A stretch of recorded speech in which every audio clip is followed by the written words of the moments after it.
सुमित एक दूसरे गांव में काम करता था। एक दिन सुमित को काम से देर हो जाती है। घर जाने के लिए लेट हो गया था। गर्मी की मौसम होने के कारण रात भी जल्दी हो गई थी। गर्मी भी बहुत शुरू हो चुकी थी। रास्ते में चलते चलते सुमित को अचानक एक आवाज सुनाई दी।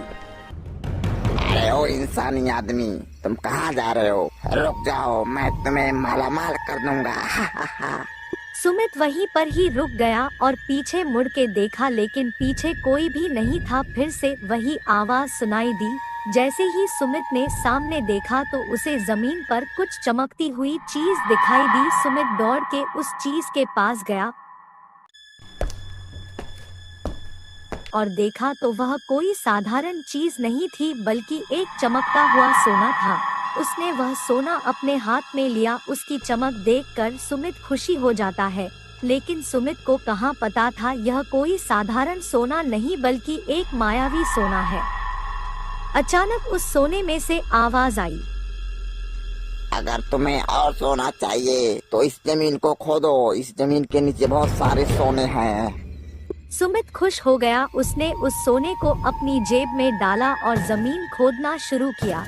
करीबन 2 फीट खोदने के बाद अचानक सुमित डर के मारे चिल्लाने लगा। डर के कारण उसका संतुलन खो गया और जमीन पर गिर पड़ा, क्योंकि उस गड्ढे में से सोने नहीं बल्कि किसी इंसान का कटा हुआ सर मिला। अचानक वह सर हवा में उड़ने लगा और बोला, ओ मत, मैं तुम्हें कोई हानि नहीं पहुंचाऊंगा। मैं तुम्हें बहुत सारे सोने जेवरात दे दूंगा।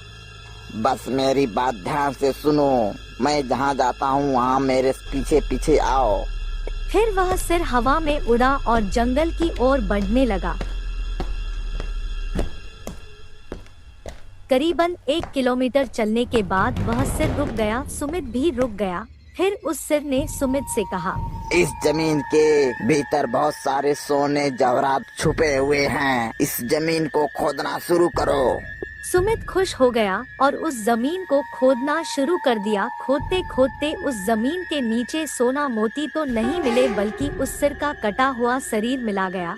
उस सिर ने कहा, अब तुम्हें एक आखिरी काम करना होगा। उसके बाद मैं तुम्हें मालामाल कर दूंगा। तुम्हें कहीं से भी 1 लोटा खून लाना होगा। एक लोटा खून?